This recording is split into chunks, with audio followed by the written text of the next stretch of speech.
Bendecidos. Se ha notado, hemos cambiado un poco porque creo que este mensaje que vamos a compartir con ustedes es un mensaje no de exhortación en sí, pero también es una prédica, algo que nos va a motivar, algo nos va a cambiar nuestra mentalidad, a causar que nosotros crezcamos en el Señor de una manera tangible, de una manera que podemos aferrarnos a la palabra de Dios y crecer y aumentar en nuestro conocimiento acerca de la palabra de Dios. Esta semana comenzamos una nueva serie que se llama Identidad Equivocada. Identidad Equivocada. Nuestra identidad es muy importante. Por medio de nuestra identidad pues tenemos la capacidad de entrar en pactos, convenios y relaciones con diferentes personas, diferentes cosas, diferentes bancos, vamos a decir, ¿verdad? Por nuestra identidad. Cuando presentamos nuestra identidad a la gente, eso es la manera que ellos pueden identificar con nosotros, llamarnos por nombre.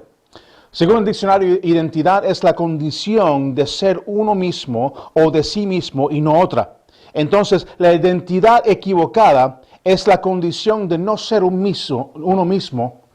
Cuando miramos a nuestra identidad en lo espiritual, la equivocación sucede mucho. Muchas veces identificamos con alguien que ni es dentro de la palabra de Dios. O identificamos con una identidad que ni está de acuerdo con la palabra de Dios. Nos identificamos muchas veces como un gusano miserable, un pecador, un fracasado, un despreciado, un huérfano y un ciudadano de clase segunda. Pero quiero dejarte saber que hoy vamos a compartir acerca de identidad equivocada, pero dentro de esa serie vamos a entrar en algo llamado, vamos a bregar con una identidad equivocada que es, soy un pecador. El día siguiente, en Hechos, vamos a Hechos capítulo 10, versículo 9. Vamos a leer desde hasta el 18 y vamos a brincar. Vamos a leer muchas escrituras porque quiero poner la fundación suficiente para poder cambiar una manera de pensar. Esto es una manera de pensar que vamos a batallar contra ella. Tenemos que poner suficiente fundamento, suficiente palabra para que la palabra sobresalta ese pensamiento, esa manera de pensar errónea. En Hechos capítulo 10, versículo 9 dice, al día siguiente, mientras los mensajeros de Cornelio se acercaban a la ciudad, Pedro subió a la azotea a orar. Era alrededor del mediodía y tuvo hambre, pero mientras preparaban la comida cayó en un estado de éxtasis. Vio los cielos abiertos y algo parecido a una sábana grande que bajaba por sus cuatro puntas. En la sábana había toda clase de animales, reptiles y aves. Luego una voz le dijo, levántate, Pedro, mátalos y come de ellos. Versículo 14. No, Señor, dijo Pedro, jamás he comido algo que nuestras leyes judías declaran impuro e inmundo. Pero la voz habló de nuevo, no llames a algo impuro si Dios lo ha hecho limpio. La misma visión se repitió 3 veces. Dile que alguien está sentado de otro lado. Se repitió 3 veces. Y repentinamente la sábana fue subida al cielo. Pedro quedó muy desconcentrado. ¿Qué podría significar la visión? Justo en ese momento, los hombres enviados por Cornelio encontraron la casa de Simón de pie frente a la puerta. Preguntaron si se hospedaba ahí un hombre llamado Simón Pedro. Ahora brincamos el versículo 24. Llegaron a Cesarea el día siguiente. Cornelio los estaba esperando y había reunido a sus parientes y amigos cercanos. Cuando Pedro entró a la casa, Cornelio cayó a sus pies y lo adoró. Pero Pedro levantó y le dijo, ponte de pie, yo soy un ser humano como tú. Entonces conversaron y entraron en donde muchos otros estaban reunidos. Versículo 28. Pedro les dijo, ustedes saben que va en contra de nuestras leyes que un hombre judío se relacione con gentiles o que entre su casa. Pero Dios me ha mostrado que ya no debo pensar que alguien es impuro o inmundo. Por eso, sin oponerme, vine aquí tan pronto como me llamaron. Ahora díganme, ¿por qué enviaron por mí? Vamos a orar. Padre, en el poderoso nombre de Cristo Jesús, gracias, Señor, por esta palabra, mi Dios, que tú me has dado para tu pueblo, Señor. Padre, declaramos, Señor, que esta palabra es viva y eficaz, Señor. Padre, yo me salgo de medio para que tu Espíritu Santo pueda ministrar a tu pueblo, Señor. Padre, yo solamente pido que el Espíritu Santo me tome como manto y que Él ministre a su pueblo como Él desea.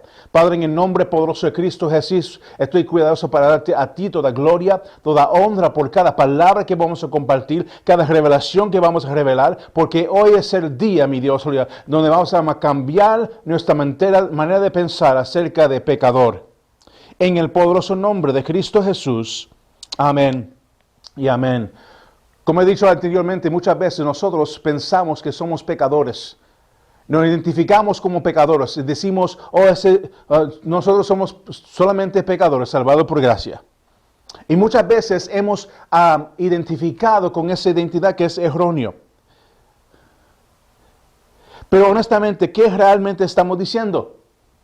Como siempre les digo, no es mi hábito sacar cosas fuera de contexto. Y es por esa razón que leímos mucho y vamos a leer un poco más. Porque tenemos que preparar un fundamento adecuado para que todos puedan seguir y cambiar o aún entender un poco más acerca de la identidad que Dios tiene acerca de nosotros. Ahora, la historia que acabamos de leer es de Pedro y de Cornelio. Dios envía a un ángel a hablar con Cornelio y Cornelio envía 2 mensajeros a conseguir a Pedro. Ahora, ¿quién era Cornelio?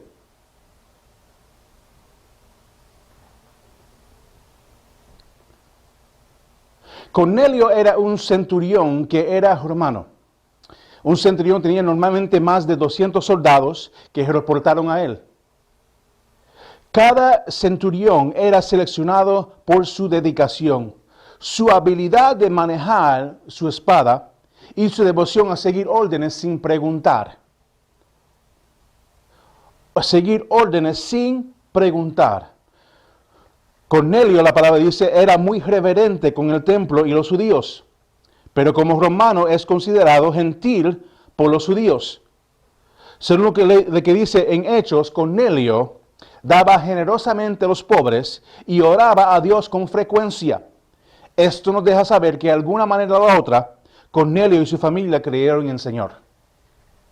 No sabemos el proceso de conversión de Cornelio y su familia, pero sí, según estas palabras, podemos entender que Cornelio y su familia comenzaron a servir al Señor desde antes de este encuentro con Simón Pedro o Pedro. Entonces, ¿qué está sucediendo aquí?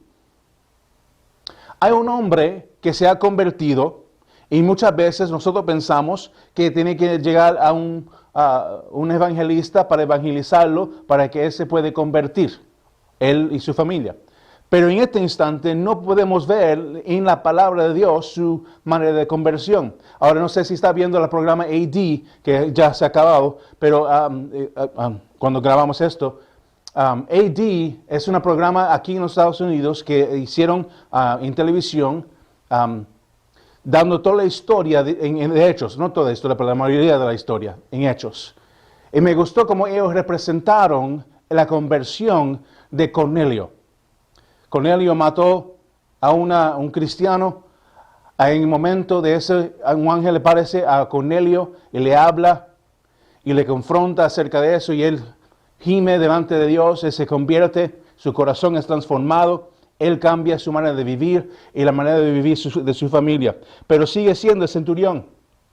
Ahora, para nosotros quizá no es muy difícil de entender eso, pero como romano era muy difícil y peligroso que él sirviera al Señor como su Salvador.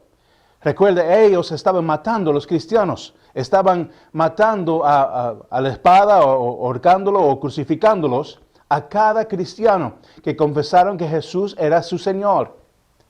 Porque el rey de Roma, vamos a decir que es un poco celoso. Pero lo que sucede aquí, Cornelio sigue sirviendo al Señor, tienen un encuentro personal, un ángel le visita y él envía 2 mensajeros, y estamos resumiendo la historia. Él envía 2 mensajeros para conseguir a Simón Pedro, porque el ángel le dice, vaya a conseguir a Simón Pedro y tráelo para que pueda hablar. No dice por qué. Me imagino tener un estudio bíblico para enseñarle cómo vivir como cristiano. Ya todo está culminando. Pedro tenía que venir para quizás sellarlo, bautizarlo a él, para que puedan seguir adelante viviendo con el Señor, para el Señor y siguiendo sus caminos. Los mensajeros llegan a la casa de Simón Pedro, pero en ese instante Simón Pedro tiene una visión. Y esa visión es tan claro. Muchas veces miramos esa visión y pensamos que la visión era que tenemos el derecho de comer cualquier cosa que nosotros deseamos. Y no estoy diciendo que eso es incorrecto, que podemos comer todo lo que deseamos, ¿verdad? Ok. Lo dejamos ahí. Esto no es un mensaje acerca de nuestro sistema de alimenticio. Eso es mi sistema vamos a hablar acerca de nuestra identidad. Lo que estaba sucediendo es que Dios estaba manejando el asunto del racismo de Pedro. Sí, Pedro era racista. Como judío, era racista contra los gentiles. Pero Dios estaba enseñando algo a él. Le estaba enseñando todas esas cosas que los judíos consideran impuros, sucios, que ellos no podían compartir, no podían comer de esas cosas. Le estaba enseñando, mira, Dios está proveyendo algo a ti. Y parece impuro, parece algo sucio, parece que algo es incorrecto en eso, pero Dios está proveyendo algo. Y Pedro se pone religioso con Dios o el ángel o la persona que está dando esa visión, teniendo una conversación con él. Le dice, yo no puedo comer eso es impuro. Las leyes de los judíos no me permiten hacerlo. Y Dios o la voz le contesta y dice, no llames impuro lo que Dios ha hecho limpio. Dios le confronta directamente a Pedro por medio de una visión. Aleluya. De nuevo, no llames a algo impuro si Dios la ha hecho limpio. Y la palabra nos dice, recuerda que te pedí que lo repitiera a alguien, esta visión se repitió 3 veces. 3 veces. Pero la clave es que lo que Dios dice, no llames algo impuro si Dios lo ha hecho limpio. Fíjate, no sabemos si Cornelio fue bautizado antes. Solamente sabemos que él daba generosamente a los pobres y oraba a Dios frecuentemente. Entendemos todo eso. Y Dios está manejando algo con Pedro y le dice, mira, no llames las cosas impuros si Dios lo ha hecho limpio. Ahora, te comparto esto dentro de este mensaje porque es esencial. Es esencial que nosotros entendamos eso. Que al momento que tú aceptas al Señor como tu Salvador, ya no eres impuro. En otras palabras, ¿quién eres tú para llamar lo que Dios ha limpiado impuro?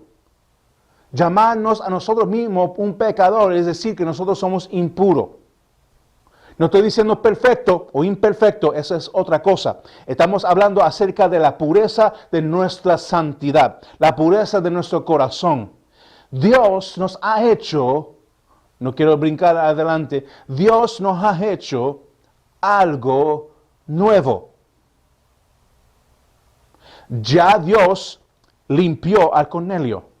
Pedro más tarde comparte que ahora entiende la visión y le explica a Cornelio y dice estas palabras. Ustedes saben que va en mi contra y de nuestras leyes que un hombre judío se relacione con gentiles o que entre en su casa.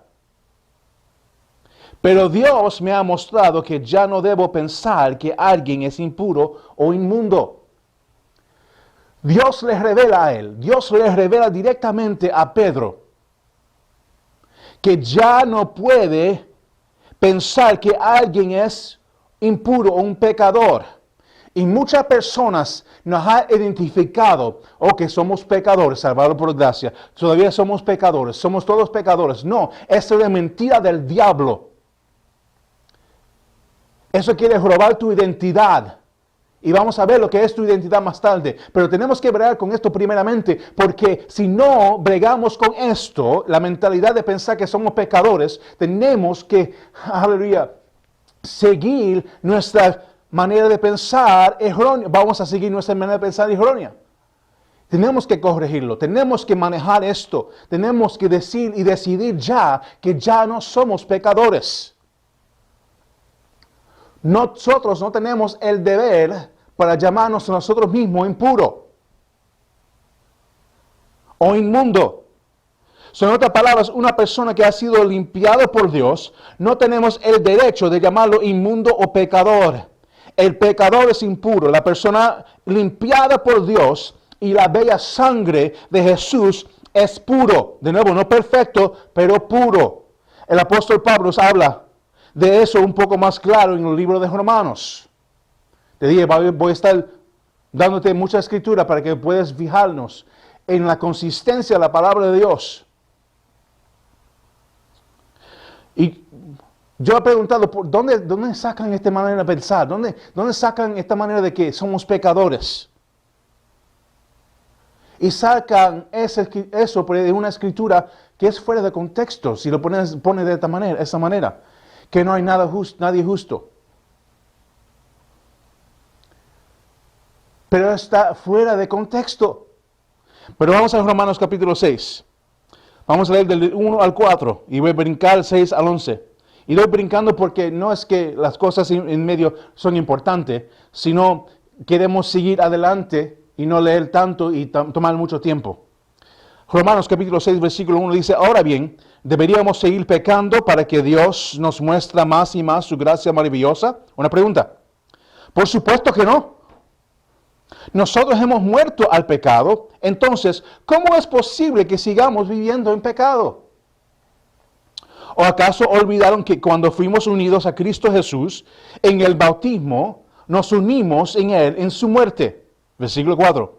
Pues hemos muerto y fuimos sepultados con Cristo mediante el bautismo. Y tal como Cristo fue levantado de los muertos por el poder glorioso del Padre, ahora nosotros también podemos vivir una vida nueva. Una vida nueva. Brincamos al versículo 6. Sabemos que nuestro antiguo ser pecaminoso fue crucificado con Cristo para que el pecado perdiera su poder en nuestra vida. Mira eso. Sabemos que nuestro antiguo ser pecaminoso fue crucificado con Cristo para que el pecado perdiera su poder en nuestra vida. Ya no somos esclavos del pecado. Pues cuando morimos con Cristo fuimos liberados del poder del pecado. Y dado que morimos con Cristo, sabemos que también viviremos con Él. Versículo 11. Así también ustedes deberían considerarse muertos al poder del pecado y vivos para Dios por medio de Cristo Jesús. El apóstol anota algo muy importante. Él nos dice que nuestra naturaleza antigua de ser pecador fue crucificado con Cristo. Si nuestra naturaleza antigua fue crucificado, nuestra naturaleza antigua de pecador fue crucificado con Cristo, ¿cómo tú puedes identificarte como un pecador? Está diciendo que la cruz no fue suficiente. Que esto es una mentira. Que mi naturaleza antigua de ser pecador fue crucificado con Cristo. Pero la palabra nos enseña que fue crucificado. Lo dice muy claro nosotros que cuando morimos con Cristo fuimos liberados, soltados de las garras, liberados de las cadenas del poder del pecado. Ya esas cadenas no lo pueden limitar. Ya esas cadenas no nos van a limitar. Ya esas cadenas ya no pueden aguantarnos a perseguir nuestro propósito y nuestro destino. Y muchas veces cuando identificamos como pecador, pensamos que somos incapaces de hacer lo que Dios nos ha llamado a hacer. Y cuando nosotros identificamos con eso como pecador y identificamos que somos incapaces, jamás y nunca vamos a cumplir nuestro propósito y destino. Nos quedamos sentados, sentados y parados con los brazos cruzados haciendo nada. ¿Por qué? Porque somos pecadores, somos indignos de lograr el propósito y destino que Dios tiene para nosotros. Y eso es algo erróneo, eso es algo totalmente fuera del contexto de la palabra de Dios. Aleluya. Te dije, es una cosa, yo no podía sentarme y predicar o compartir esto con ustedes. Por eso lo hicimos de esta manera. Entonces la pregunta es, ¿qué es el poder del pecado? ¿Qué es el poder del pecado? Esto no quiere decir que jamás y nunca, no quiere decir que jamás y nunca vamos a pecar, sino que su poder ha sido quitado. El poder del pecado se explica en 3 niveles. Y son niveles incrementar. Son niveles que cuando nosotros pecamos como creyentes, estamos hablando de creyentes, cuando nosotros como creyentes, lavados de la sangre de Jesús, pecamos, entramos en estos 3 niveles. Pero con cada nivel hay una oportunidad de salir. Pero el último nivel es muy difícil salir. No imposible, pero muy difícil. Vamos a entrar. La primera es la convicción. Convicción que ha cometido un error. La palabra nos dice que cuando tentación viene, con ella viene la salida. Viene la oportunidad de salirnos. Si no cedamos a la salida, cedamos o seguimos con la tentación y pecamos. Pero al momento que pecamos, viene algo dentro de nosotros y es convicción. El Espíritu Santo viene para traer convicción sobre la persona. No es la obra del pastor, no es la obra de un líder del ministerio, es la obra del Espíritu Santo, traer convicción sobre una persona que ha pecado.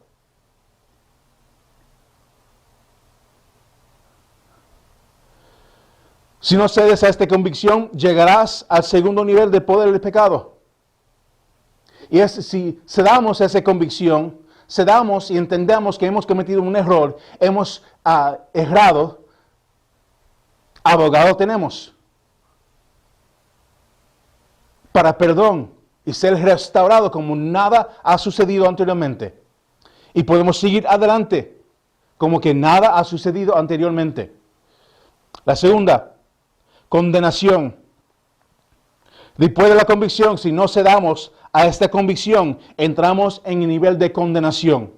La convicción se convierte en condenación. ¿Por qué? Porque nuestro espíritu recibe esa convicción, pero nuestra mente nos quiere condenar. Hay una batalla entre sí. Cuando comienzas a condenar a sí mismo, una autocondenación en decir soy pecador, y en otras palabras ha dicho a Dios que la sangre de Jesús no vale nada a usted, ni es capaz de salvarte de nuevo, o perdonarte de lo que tú has hecho. Es decir, mira, la sangre de Jesús no sirve. Cuando tú comienzas a condenarte a ti mismo y decir, mí sobre mí, solamente a mí ha pecado. Y no hay solución para mí de salir de esto. Eres un fracasado, eres un pecador, eres un inmundo, eres un gusano miserable. Eso es la voz de condenación. Y eso, mi querido hermano y hermana, no es tu porción, no es tu identidad. Pero cuando llegamos a ese punto de condenación, del poder del pecado, de condenación, entramos en decir que ya no podemos o estamos incapaces de aún recibir el perdón de Dios. Y la tercera, y es el nivel más difícil de salir, es el altivez. Ese sentir que ya fracasaste, y no hay esperanza para ti. ¿Y para qué seguir? Es cuando tú llegas al nivel donde ya tú piensas que la condenación, la voz de condenación es tan audible para ti que ya la convicción ha sido ahogado. Y ya no hay convicción para restauración, sino hay condenación. Y tú estás pensando que eres un maldito y que eres un pecador y que nadie te puede perdonar, que Dios no puede perdonar, que Dios es incapaz de perdonarte. Pero mi querido hermano, quiero dejarte saber que no hay nada más lejos de la verdad. Cuando comenzamos a pensar que ya es muy tarde para mí, ya no puede, ya Dios no puede. Y ¿sabe lo que sucede? Ese nivel de altivez viene porque hemos seguido pecando. Por medio de la condenación, seguimos pecando. Mi querido hermano, déjame dejarte saber, cuando usted peca, cuando usted comete un error como hijo e hija de Dios, y peca, va en contra de la palabra de Dios, va en contra de la voluntad de Dios en pecador o pecado, ¿qué sucede? Estos tres niveles comienza, convicción. Si no se da convicción, condenación. Pero condenación sigue aumentando y sigue aumentando. Porque tú piensas, pues Dios no puede perdonar, yo soy tan incapaz o estoy tan indigno, si es una palabra, no digno, de recibir el perdón de Dios, que voy a seguir pecando. Y tú sigues pecando. Y cometes un segundo y pasa el proceso nuevo, convicción. Porque el Espíritu Santo siempre está libre para darte una nueva oportunidad, un nuevo comienzo, una nueva vida. Y entra el mismo proceso de condenación, te comienza a condenar a ti mismo y sigue condenándote a ti mismo y a ti mismo. De nuevo cometes otro pecado porque no has sometido a la convicción del Espíritu Santo. Y cuando cometes ese nuevo pecado, ya comenzar ese proceso de nuevo. Entra en la convicción, el Espíritu Santo da convicción, pero no cede porque ya la voz de condenación es muy alta. Y sigue pecando, y sigue pecando, y sigue pecando, y sigue pecando, y sigue pecando. No es que Dios no te quiere perdonar, no es que Dios es incapaz de perdonarte, pero tú te has dejado por vencido del perdón de Dios. Es cuando tú te llegas al momento en decir, ya no quiero servir al Señor, porque Dios no me puede perdonar a mí, ni me puede tratar de restaurar una relación que tengo. Muchas veces nosotros ni aún dejamos al Señor por pecado, dejamos al Señor porque algo o alguien nos ha hecho un daño. Nos ha hablado en contra de nosotros, quizá un matrimonio se desbarata, hay adulterio envuelto, lo que sea. Hay pecado envuelto. Es una falta de confianza, se rompe esa confianza y pues muchas veces la otra persona no quiere servir al Señor porque culpa al Señor. O también, mira esto, es posible que esa persona que no ha cometido nada piensa que no es justo que Dios le perdone a otra persona.